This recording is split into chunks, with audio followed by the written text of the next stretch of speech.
And starting the recording, we are live. You're good to go.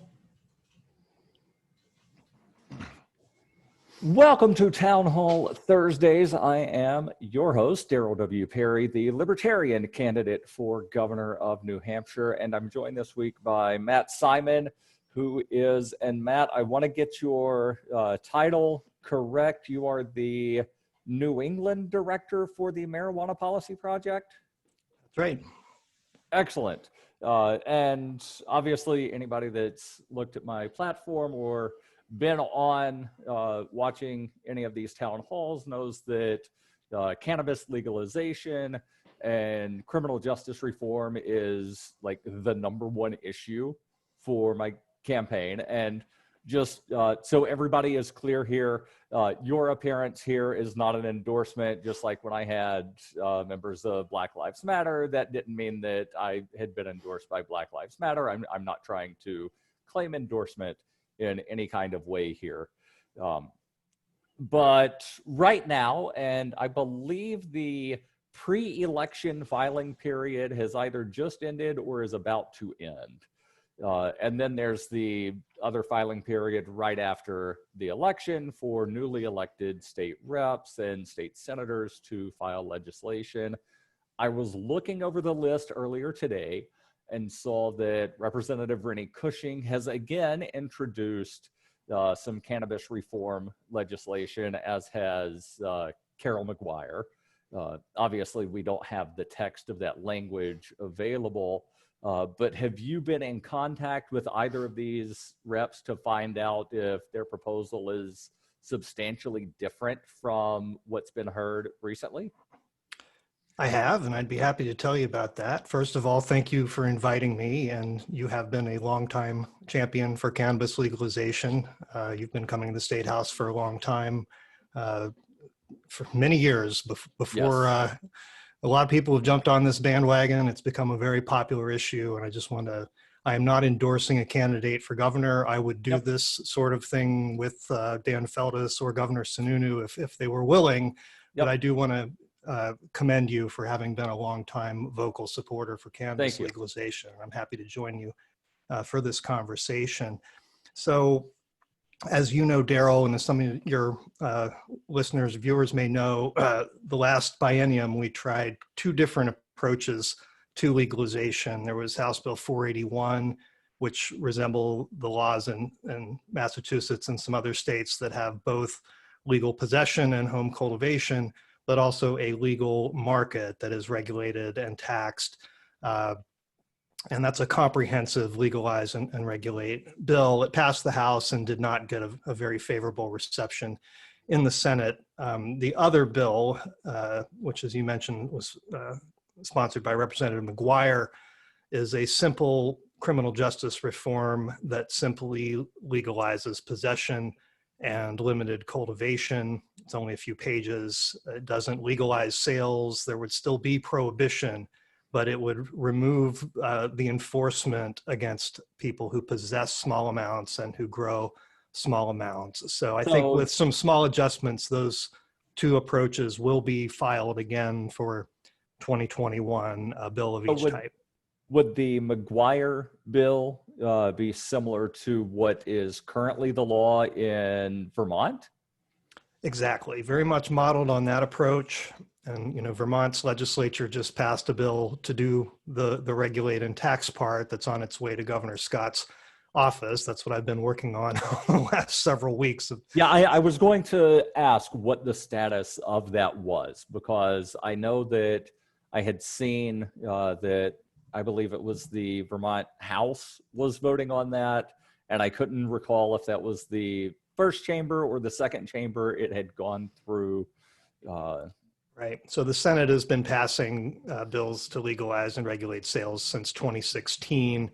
And this year was the first year the House agreed with them.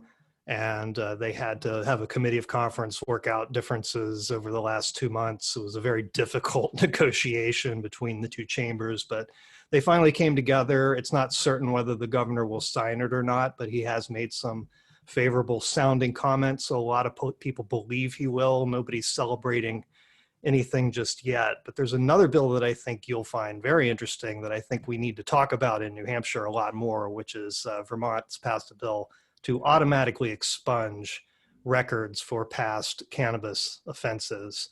Any behavior that's now legal or decriminalized, people currently have to pay a bunch of money and go through a difficult court process to have those records expunged in New Hampshire. And Vermont just passed a law that requires the state to do it. Now, it will cost the state money, and that is one thing that I'm happy to have the state spend money on in the interest of justice, is to remove, take people out of the criminal justice system who never should have been there in the first place. Yeah, and that's definitely something that if elected, I would sign as soon as it hit my desk. Now, I know that Massachusetts and Maine have both passed the tax and regulate of cannabis. And is Maine still working on actually implementing the retail distribution there? So they're 2 weeks from now, they're opening. October 9th is the date. There are, I believe, 3 retail stores finally set to open. The problem in Maine was Governor Paul LePage refused to implement the will of voters, vetoed the legislation to implement the regulated market portion of the bill. So it took getting another governor elected and many years of delay in Maine. So it's legal to grow your own. It's legal to possess. It has been for 4 years, but finally, gift someone a certain amount of cannabis.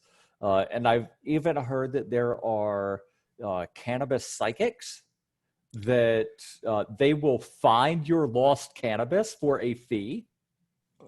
That's new to me. I'm unaware of that service. It's, we often talk about the ancillary jobs and business opportunities that are connected to legal cannabis, all the real estate and all the electricians and, people who end up with work because cannabis becomes legalized. I hadn't thought of psychics. Yeah, no, nor had I. I had heard of the people that, they'll sell you a plastic bag for like $300, and then along with this very expensive plastic bag is an ounce of cannabis. It's usually a t-shirt. It's the $100 t-shirt. And that's kind of the, and this, I mean, we're joking about it, but I think it's really serious. And I get some criticism from people who, I get a lot of criticism sometimes from, of course, people who would prefer for cannabis to be not regulated at all whatsoever, to be treated like dandelions. And the reality of trying to create the freedom for somebody to go into the cannabis business, the freedom for somebody to work in a cannabis business, legislators aren't going to agree to allow cannabis anarchy. It's just not realistic. We'll be left with the status quo of felonies for everything until we do. And we care about the outcomes of public policy. We realize that a little bit of regulation, make people be adults to buy it, and make it be required to be tested so that you're not getting pesticides and heavy metals and things like that in your cannabis. And it's just really common sense. And I totally want to keep it as, some people want to regulate cannabis like plutonium, and other people want to regulate it like dandelions. And here we are trying to find somewhere in the middle that works. And, I'm one of those people where in an ideal world, it would be closer to the dandelions, or as I like to say, tomatoes. But my wife has pointed out that there are a lot of regulatory regulations on tomatoes, not necessarily statutory. And if you aren't following Crime a Day on Twitter, I definitely recommend that you do so, because they come up with some very interesting things that they find in federal statutes. And I forget the number of cherries that are the threshold for what can be in a cherry tart. But, like if you have more than this many cherries, you cannot legally sell it as a cherry tart. The FDA will crack down on you. But That's why I use the word dandelions, because yeah, I've said tomatoes for so many years, and I've realized that tomatoes are actually pretty heavily regulated if you want to grow them and sell them in yeah, mass quantities. So that's right. what I stress the most. Most libertarians, I mean, if you don't want to pay a dime of taxes for cannabis, you never have to, as long as we are able to get home grow included in the legislation, which it Yes. is in all 3 neighboring states. It's still a felony for patients in New Hampshire. This is the battle we've been fighting for 14 years and losing, and we have to stop losing it. Yeah. It's insane at this point, but Governor Sununu, your opponent, vetoed medical cannabis home cultivation in Yep. 2019, and the Senate was 3 votes short of overriding that veto, and we Yeah. have to make Thanks. cannabis legal for both adults and patients to grow. Thanks, or rather, should I say, blame goes to the 3 Manchester senators who all got telephone calls from Mayor Joyce Craig, and the cannabis legalization. One of the reasons it didn't pass is the governor had threatened a veto. So just like the threat of a veto, in some cases, is enough to wind up killing something, which is why home grow wasn't included in the original therapeutic cannabis legislation. That's right. A veto threat can completely shut down a conversation. So back in 2008, when the House first passed decrim, Governor Lynch, who then had an 80% approval rating, came out and said, "This sends exactly the wrong message to children, and I'll veto it if it comes to my desk." And nobody wanted to say a word about that bill from that moment on. Yeah. It shut it completely down, and it ended up being 9 years later that the Senate and passed decrim, and Governor Sununu Well, signed it. I don't even like calling what we currently have decrim, because it still allows for, on, I forget if it's the 3rd or 4th conviction, a misdemeanor. It still allows somebody to be arrested and taken into the police precinct for the cops to determine whether they've had a certain number of convictions. I'm not sure if that's true. Now, interesting about that, I don't know of anybody who's been charged with the 3rd misdemeanor. And one thing we heard is that there's no mechanism for them to be able to track it. So it was kind of not even possible that they would, unless it's really unlikely, let's just say. And it was based on a provision in Rhode Island that was included there as part of a political compromise, as in New Hampshire. And we weren't able to find in 3 years or 4 years of the law being in effect in Rhode Island of anybody actually being charged with it. So it Right. sucks that that's on the books. It Yeah. sucks that the amount's only 3/4 of an ounce. It's a very limited decrim law, Right. but it did result in a dramatic reduction in arrests, which was the goal. And it's a step in the direction. And I think it's really helped get police, out of the mentality of cannabis is my priority. If Right. they think Right. somebody's selling it to kids, they'll make it a priority. But possession really feels to me, and people I talk to, like it's much less of a priority for them to write a ticket. And especially so since COVID. I haven't even heard of anybody getting, I don't know what's happening. We don't have the Yeah. data, but I don't.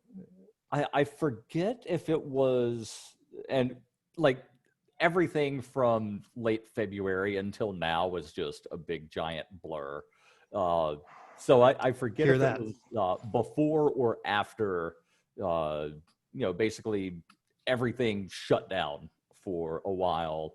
I do recall reading that there was a bust for what was originally Granite Hammer that has changed names multiple times, that was supposed to be all about stopping the opioid epidemic.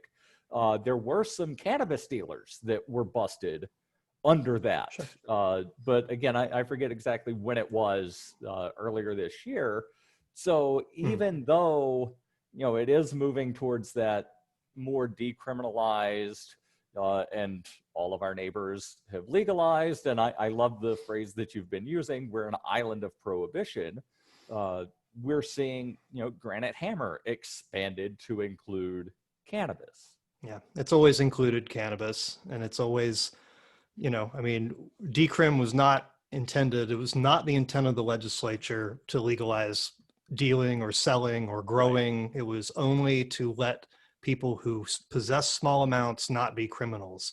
It was just not the case that legislature was ready to do more than that. Right. And Right. we're getting to the point where where we're on the cusp of, the House obviously has passed legalization bills several times, cracking the nut of the Senate, which is 24 members and much more difficult from a freedom perspective and from a grassroots lobbying perspective.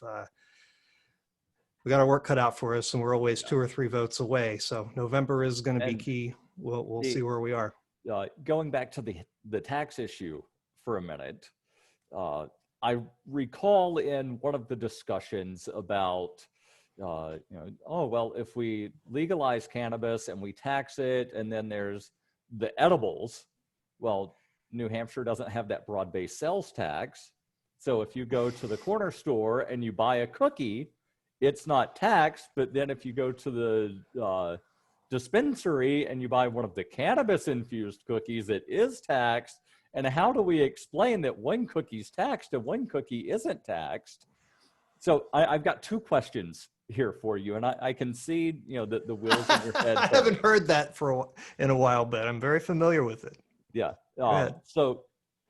Question number 1: what are your thoughts on instituting some kind of fee at the wholesale level, kind of like what Alaska has, because they also don't have that broad-based sales tax, or having something in statute that says that any sales tax that applies to cannabis products must, by statute, be 1% lower than the lowest tax rate in New England? Okay, so a few things. First of all, I want to be clear that I have maintained an agnosticism throughout this process of talking about how New Hampshire should best regulate and tax cannabis. We've had a lot of different proposals put forward. Some people want to do it one way, some people want to do it in another. And my role, as I see it, is to lay out some of the pros and cons of various approaches, talk about what other states have done, what's worked and what hasn't. That being said, I don't want you to feel like you're endorsing one of these proposals. I want your thoughts on the proposals. Sorry, just lost you for a second on the audio. Okay. My thought is, first of all, I don't buy the constitutional argument. That's something that was raised by Representative Abrami, who chaired the study commission, and I think he intended it primarily as FUD, fear, uncertainty, and doubt. Can we even do this? Let me raise one of many barriers that you then have to trip over. I didn't believe it was a sincere question. New Hampshire has a lot of specific sales taxes, prepared goods, meals, rooms, a lot of things are specifically sales taxed. We don't have a broad-based sales tax. And liquor isn't taxed. Can you hear me all right?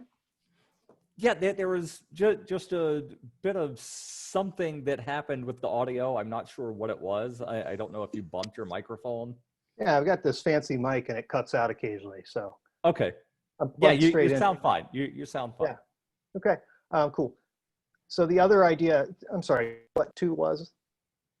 So the first suggestion was, I'll go with the second suggestion since we're already talking about it.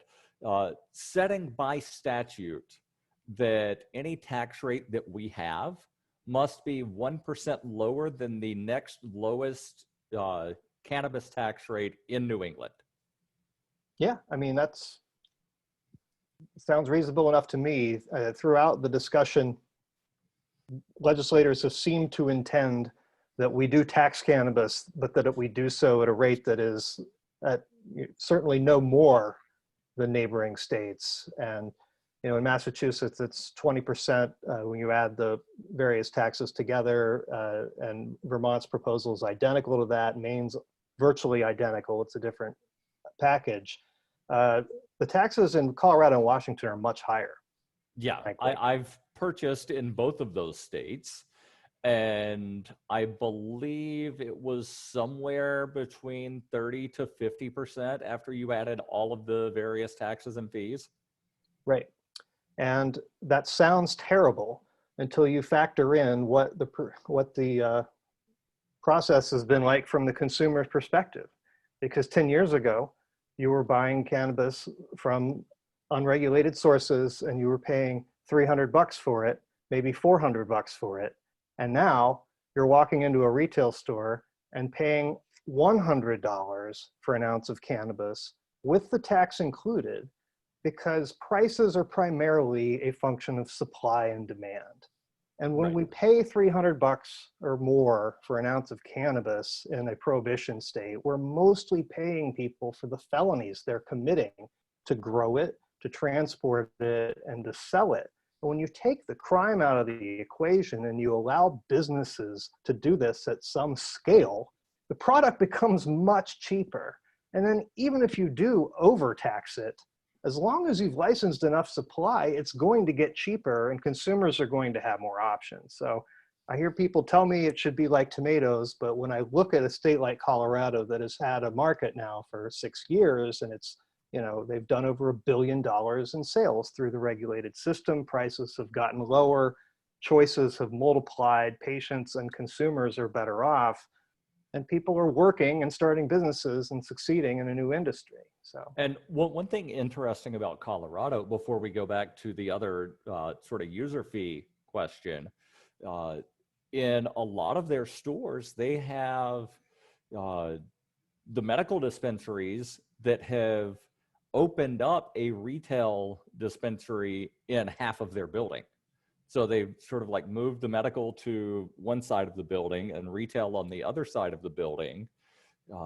And I understand with New Hampshire's limit on the number of therapeutic cannabis dispensaries, I don't think that would be anywhere near enough retail dispensaries.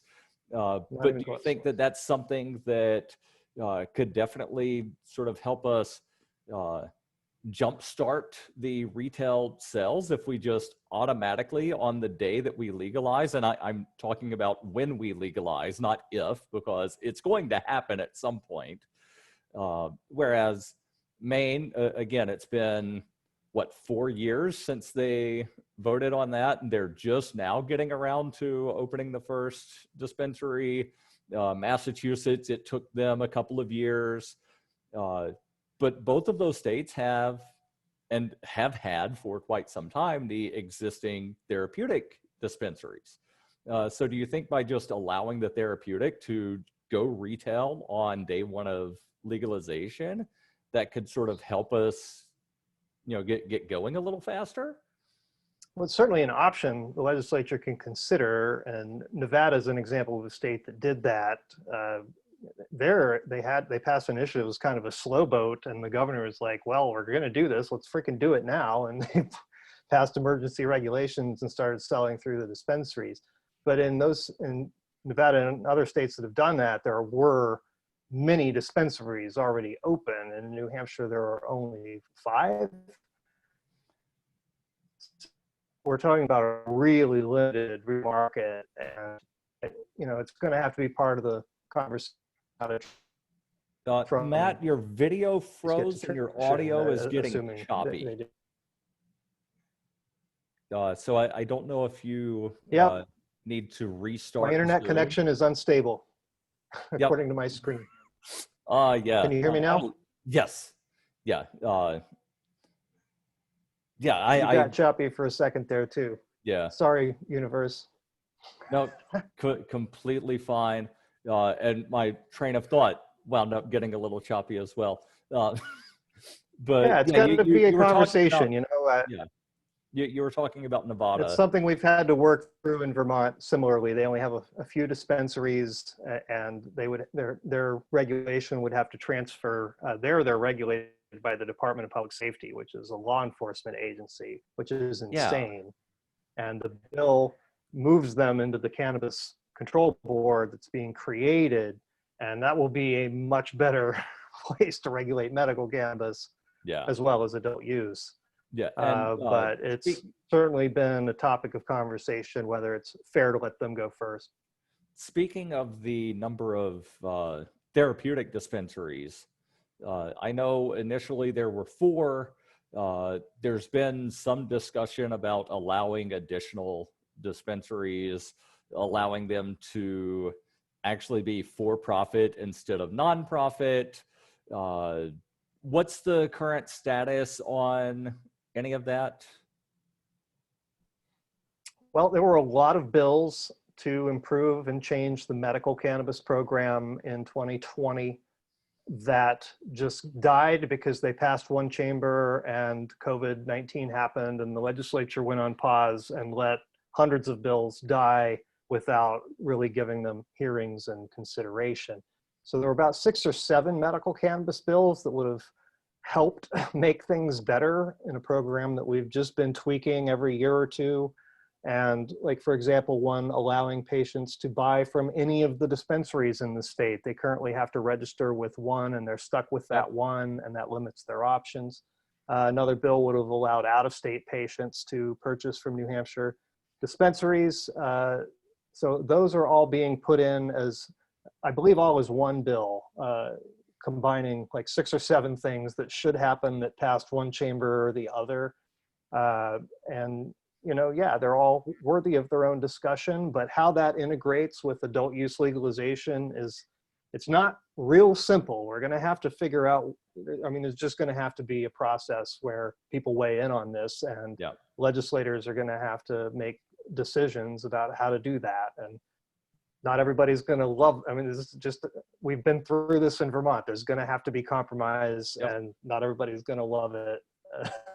But So, but let's we've talk got about to end prohibition. We've got to figure out a path forward that works, that increases freedom. Yeah, so let's talk about the out-of-state qualifying cannabis patients for just a second, and how absolutely asinine the current New Hampshire law is on this.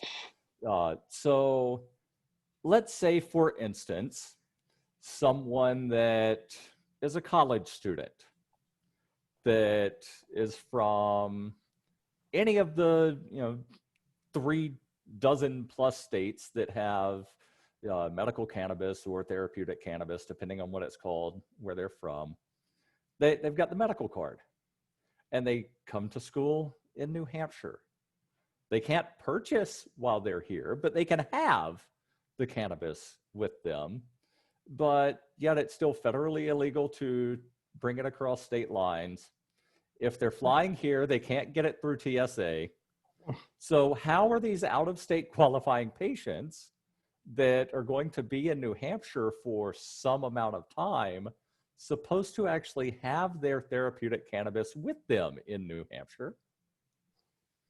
Well, first of all, I don't think TSA cares at all about cannabis anymore. I think it's not even on their list of priorities, especially if you're flying from a legal state to a legal state.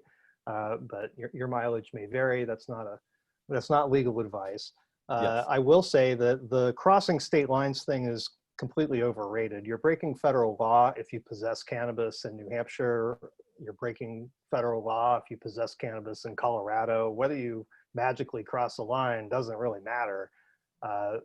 So it's all illegal under federal law. The question is, are they going to arrest you and charge you? And they're not, unless you have 100 plants or more or something. So, but is the law silly? Absolutely. And beyond that, I thought you were going to point out that you have to have, as an out-of-state patient, a visiting qualifying patient, you have to have a note from your doctor that says what your condition is. So it has to be a condition that qualifies under New Hampshire law. Otherwise, you're not technically legal. So that's insane. The alternative about that part. The alternative was no visiting qualifying patient provision, which is what the police chiefs and the Attorney General's office at the time, a lot of people wanted no visiting qualifying patient provision. And I demanded that we have one, even if it was compromised in the way that it was. So sorry, it's not better, but we should improve that along with a lot of other things. Yeah, I'm not blaming you at all, Matt, for it not being better. You're not the ones that, or rather, you're not the one that writes the laws. You just go try to tell them how to write the laws. And of course, the cops don't write the laws either. They just show up and tell the legislator all the bad things that will happen if the laws get passed. So let's talk about the for a lack of a better term, a user fee on the distribution of cannabis, which is what Alaska has, where I forget what their fee is, but it's more a fee on the distributor based on the amount that they buy wholesale. And then there's not the sales tax that gets added on. So, you go into an Alaska dispensary, you don't see that sales tax. It's included in the price, if you will. Right. Yeah, it's a weight-based tax. It's a wholesale tax that's paid when cannabis goes from the cultivator to the wholesaler. So it's not a sales tax of any kind. It's one of the options that New Hampshire Study Commission talked about, and it's one way around the sales tax issue, if that is an issue for you. So yeah, I mean, NPP wrote the Alaska initiative. I wasn't part of it myself, but a weight-based tax is reasonable enough. Wholesale tax is reasonable enough. It's certainly within the realm of what we would support if that's what consensus can be built to do. It's somewhat simpler to tax by percentage, and that just seems more familiar to people. So that's what most jurisdictions have gone with. Yeah, and one question on the the wholesale tax. Let's just call it that. Are the edibles or consumables that are sold in 10 milligram of THC per gummy or whatever, how are those taxed exactly? Because obviously you're not going to weigh the gummy and then tax it based on that. Although the cops will, in a state that doesn't have legal, they'll weigh the gummy and charge you as if you've got 3 ounces of cannabis because you've got 3 ounces of gummies. No, the idea is just that it's all taxed leaving the cultivator. Flower is taxed at a certain rate, and trim is taxed at a much lower rate, and then the trim will then be processed into oils for vape cartridges and other products, edibles. The idea is that everything gets taxed one time when it leaves the cultivator, and then there are no additional taxes, as I understand it. Now, okay, you could have I additional added taxes, but there aren't, I don't think, in Alaska. I think it's all the one tax. Okay, yeah, I was thinking it was taxed one step later than the cultivator. So it goes from the cultivator to basically the packager or the preparer, and I thought it was from there, between that company and the actual distributor. But again, I could be wrong. It has been quite a while since I looked at Alaska's law. It does not come up very often. Could just be me completely misunderstanding the wording that is used. Because when I think wholesale, I think just before it gets to retail, not before it gets to the companies that assemble all of the pieces into that final product. But in either way, it seems as though they have it figured out. And again, it does eliminate that additional sticker shock, if you will, to where, well, I walked in and it said that this pack of gummies was $20. Why are you charging me $45? Oh, well, we had all of these other taxes, and then there's this fee, that fee. One thing that New Hampshire has going for it, is sort of a major bonus, as opposed to like Washington and Colorado, where they have the city taxes and county taxes on top of that state tax. Right. Yeah, I mean, I don't believe New Hampshire is really able to do that. So it would be, we'll likely end up with a much simpler tax structure. I mean, who knows? But it certainly seems unlikely that they'd be able to layer things on the way Colorado and certainly California and others. that there would definitely need to be an enabling legislation to allow the municipalities to do that. But I don't know what the tax structure is in Massachusetts if like the city of Boston is able to add their own taxes. So in Massachusetts, they can have a local option tax, but it's limited to 3%. So you have the state sales tax, which is 6.25. You have the excise tax, which is 10.75. That's 17%. And then municipalities can add a 3% local option tax. So the highest the tax can be is 20%. Just while I have it on my mind, I want to give you the counter argument that people will make. Yeah, go ahead. Against the idea of a weight-based tax, and that's that as the price of cannabis plummets, as supply gets licensed and comes online, I mean, we've already seen a pound of cannabis, the price of a wholesale pound of cannabis in a state like Oregon that licensed a lot of production, it drops well below $100 an ounce. You could have a $45 per pound tax on a $45 pound of cannabis. That's a 100% tax rate. Yeah, that sounds like the soda tax in Philly, where they added the 1 cent, I think it was 1 cent soda tax, but it was based on whatever the final ounces would be. So if you have, say, a fast food restaurant and you're buying those packages of syrup, you're paying based on what the ultimate amount of soda that can come out of that package of syrup, which basically winds up doubling the price. And then the mayor of Philly was saying, no, you can't pass this cost on to your customers. So it's all right. So I'm buying this thing, paying you all of my profits in tax. Why should I continue selling this product? And yeah, I mean, it's just a different dynamic. And with a percentage-based tax, say it's 20%, if your pound is $45, 20% of that's very little. right. A lot of people who make the argument for a weight-based tax are making the argument that this is how the state can have a stable revenue going forward. Even if the price plummets, you'll still make a big amount of revenue if you use a weight-based tax. So it depends on what your goals are.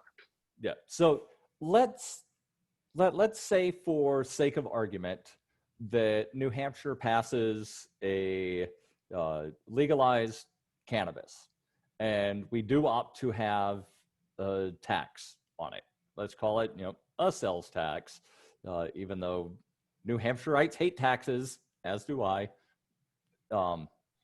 And I realized that made it sound like I'm not a New Hampshireite, but I would say that I hate taxes more than the average New Hampshireite. But let's say that we have this sales tax added on to it. I know that everybody in the legislature has all kinds of fanciful ideas of what we can do with this tax revenue. And most of it winds up increasing the overall state budget, not reducing other taxes.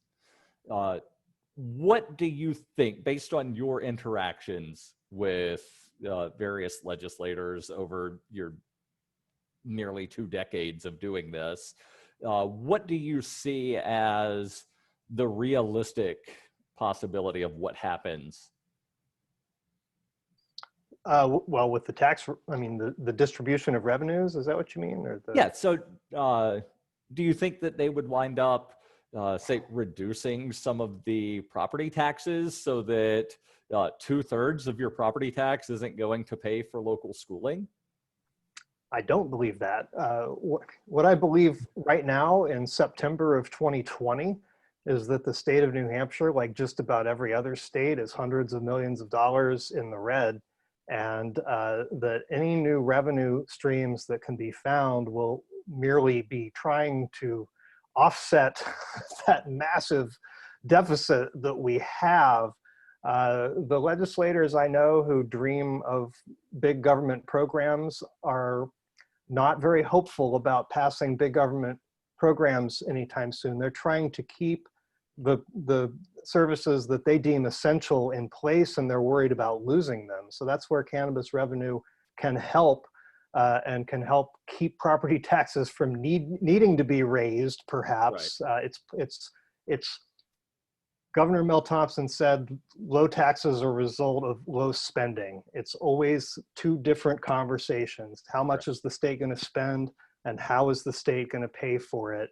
And cannabis is something that will be a net positive for the economy. It's going to create jobs and new business opportunities. It'll be more for the business taxes. We don't talk about that enough.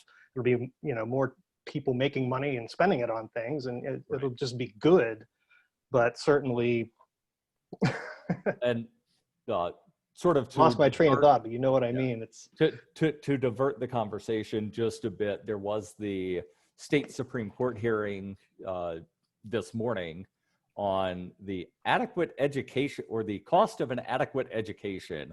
That suit being brought by Conval and a couple other school districts in Cheshire County, and there's some speculation that the Supreme Court might wind up expanding upon the original Claremont decision to say that the state needs to do more than the $3,000 whatever $100 it is that the state gives to the local school districts to cover that cost of an adequate education.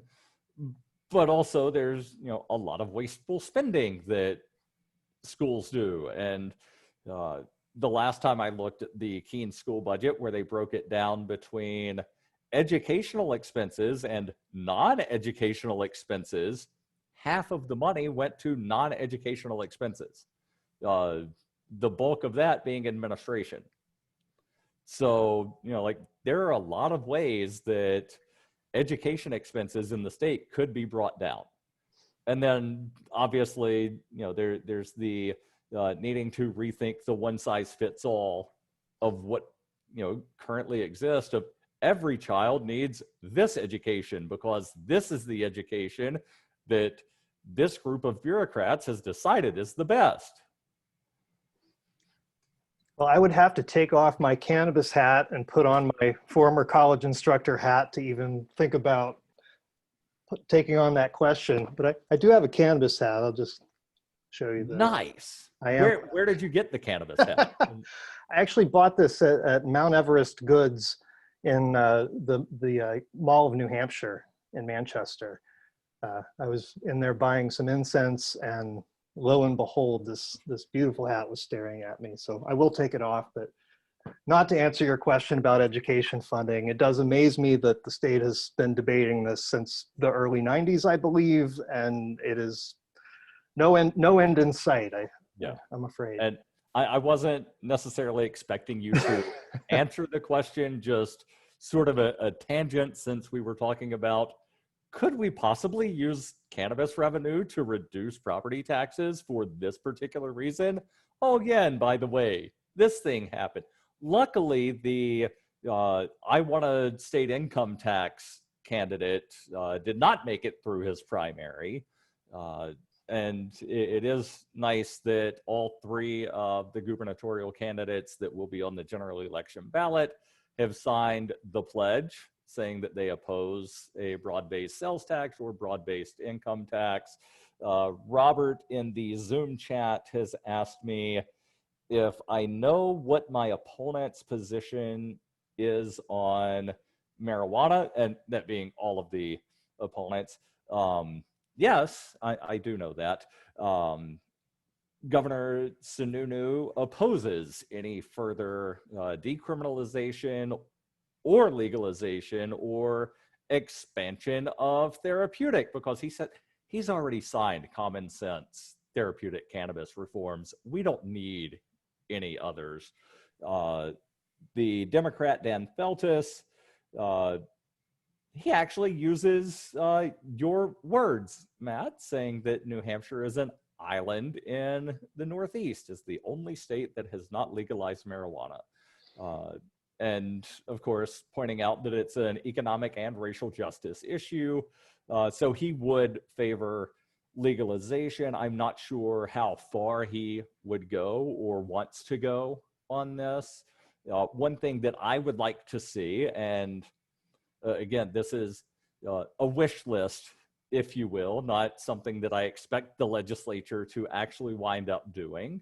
But I would like to see, in addition to what you had mentioned, I believe it was Vermont that is doing with the automatic expungement of convictions, also allowing anybody that has ever had any of those convictions history.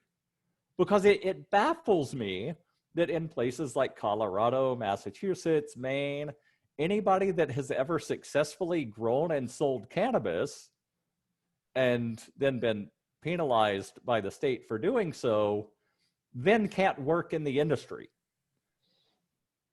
Yeah, it's a serious issue, and you know the mentality of some of our older legislators in particular. Well, if we're going to legalize it, it's still not right that somebody broke the law 5 or 10 or 20 years ago. It's a tough mentality to shake, and it takes time, is all I can say. I mean, this wasn't possible in Vermont a year or two ago. It's only really come to a head where we finally built the will in the legislature to do automatic expungement.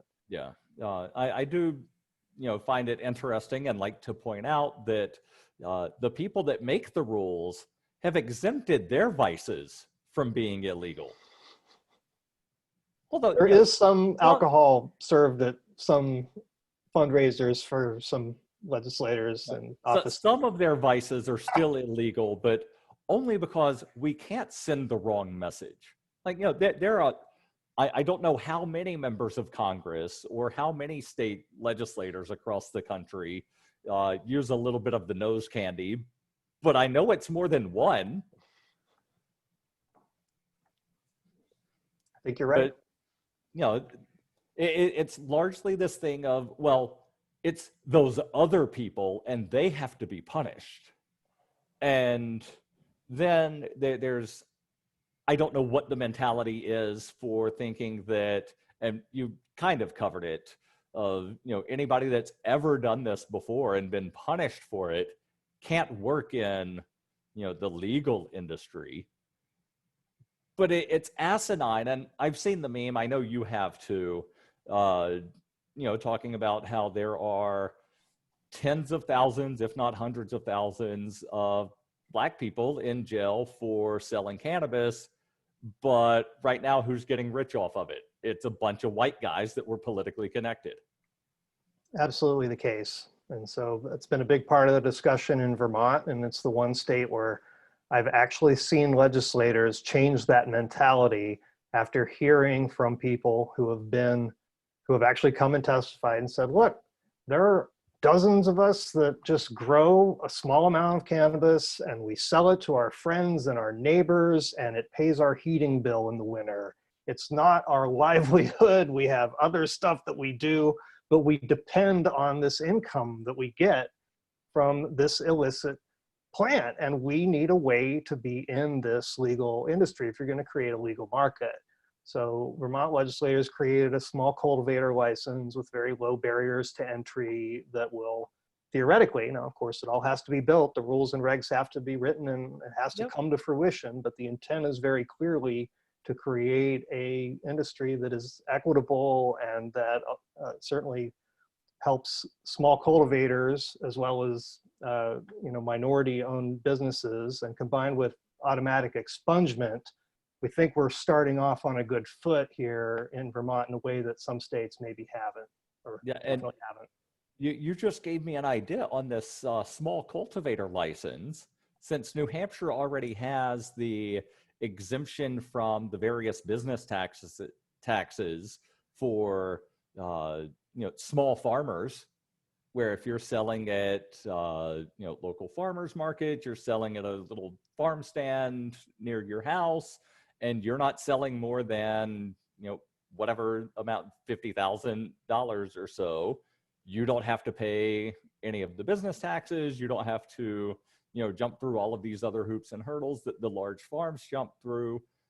I would love to see that small distribution exemption or whatever license be implemented here, and then maybe I could go down to the farmers market and buy some locally sourced cannabis edibles?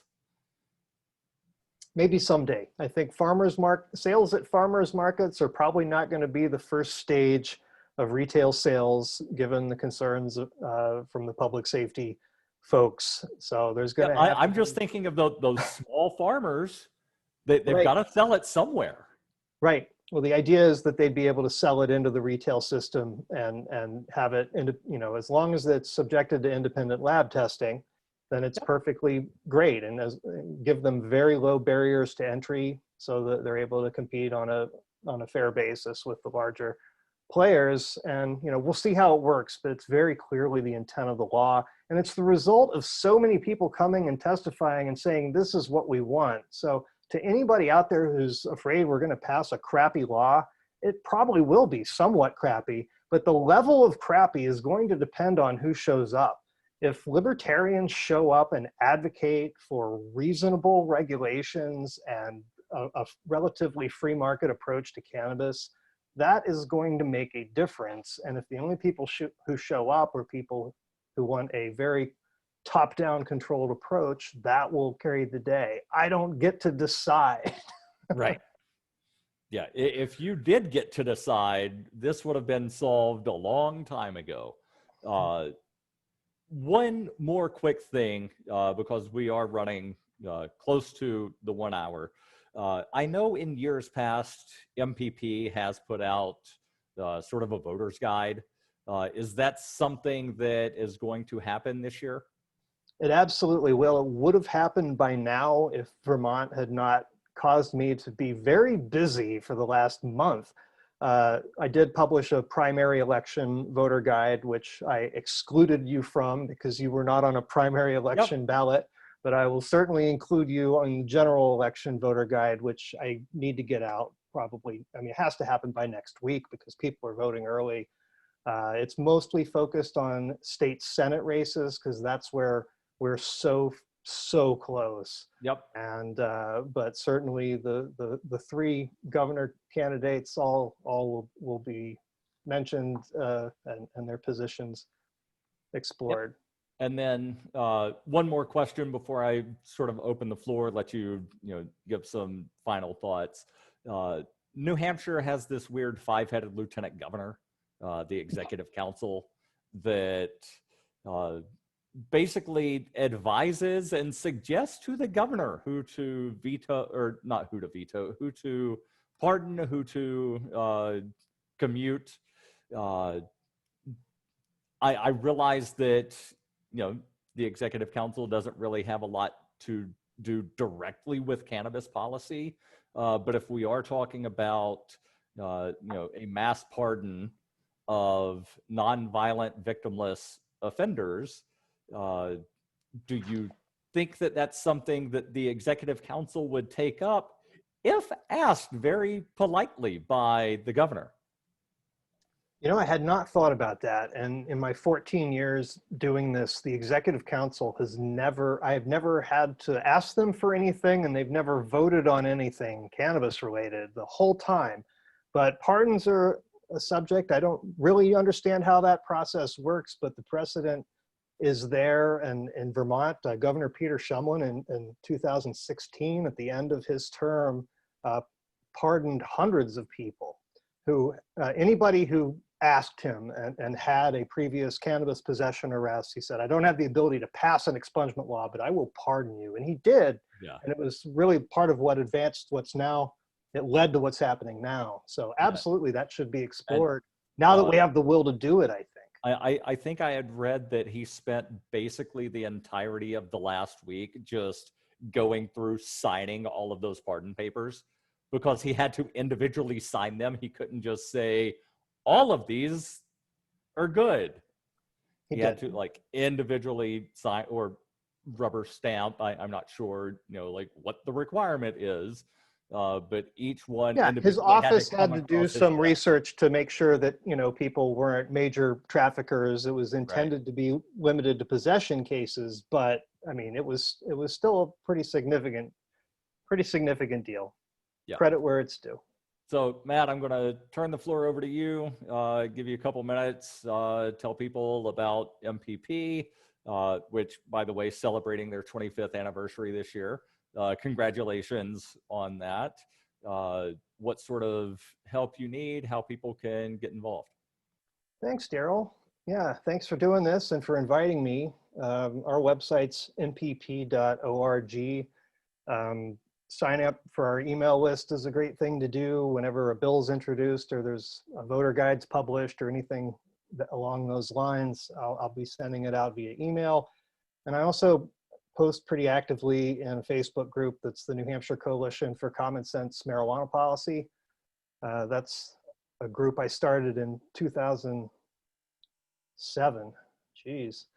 And NPP hired me in 2011. So I've been working for a national organization and working in several other states, but I continue to live in Manchester, New Hampshire. I continue to be very personally and professionally invested in ending cannabis prohibition in New Hampshire and all the stuff we've talked about for the last hour. So please reach out to me if you have questions about this stuff. I will absolutely talk to anybody. It's in my interest for people to understand what I'm working on and what's really happening in the legislature. So msimon@npp.org or hit me up any way you want, and let's end prohibition together. Matt, thank you very much again. Oh, and I inadvertently lied. One more question. Will MPP be, on a national level, be officially endorsing any presidential candidate? We will not. Okay. I didn't know if there was, like an endorsement that came down or some kind of voter's guide for, here are the candidates for president, and here's, the 2 out of however many that actually think that, people shouldn't go to jail for cannabis. Those 2 being Howie Hawkins and Libertarian Joe Jorgensen, by the way. Obviously, the author of the 1994 crime bill, Joe Biden, and Donald Law and Order Trump don't want to legalize cannabis. On that note, all I will say is that I am glad and pleased to be focused on state level policy work for my sanity, and that's where 99% of cannabis arrests happen, is state and local police enforcing state laws. So let's end prohibition one state at a time. And yeah, Congress needs to do it too, but Yeah. Start in Concord. Yeah, and I believe Congress was supposed to have voted earlier this week on, it's called the MORE Act, that I forget what that stands for, but it's one of those backronyms where they're like, all right, here's a word, and then let's, figure out something it can stand for. But they wound up buying into the fear-mongering of police unions, and they've not voted on it yet, and I don't expect them to. And even if it does pass the House, there's no way that Mitch McConnell is going to bring it up in the Senate. So the federal level is basically useless. I've been saying for a long time, let's just get rid of it and then keep all of the states and counties, municipalities. Matt, I'm not asking you to agree or disagree on that. Again, thank you for coming on. I do these, I try to do these town halls every Thursday. Next Thursday, October 1st, the Greater Nashua NAACP actually has a gubernatorial forum at 6 o'clock, which is the time that this normally happens. So there will not be a town hall Thursday on October 1st, but there will be on October 8th, asterisk, unless something else comes up. But fingers crossed that everything stays the same. And Zachary Dumont, who is the Libertarian for U.S. Congress in CD1, will be my guest on October 8th. Have a good night. I'll see you in 2 weeks.